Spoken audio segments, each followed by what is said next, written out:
À Bukavu, c'est un étrange silence qui s'est abattu sur la ville.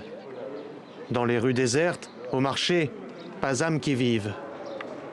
Tout comme le coronavirus, cet ennemi invisible, les effets du confinement décrété dans la capitale du Sud Kivu sont encore insaisissables.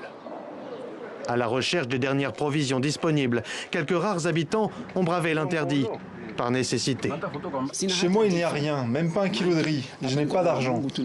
Je prie Dieu parce que je ne sais pas comment vivre pendant ces 3 jours de confinement total. Nous n'étions pas prêts pour entrer en période de confinement.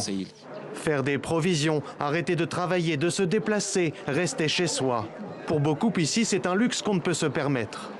Arrivé de Kaouzi avec son chargement de charbon, ce commerçant se retrouve bloqué, impossible de décharger ou de livrer sa marchandise.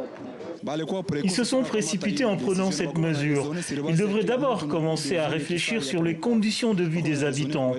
Elles sont très difficiles et nous ne sommes pas encore en mesure de suivre le confinement. Actuellement, mes collègues sont tous bloqués. Il y aura bientôt une carence de charbon ici à Bukavu.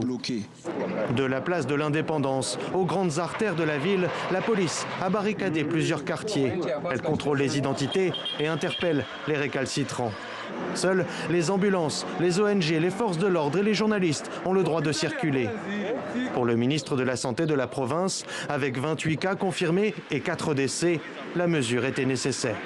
On estime que, sur base des adresses disponibles à nos équipes techniques, on va retrouver les concernés à la maison.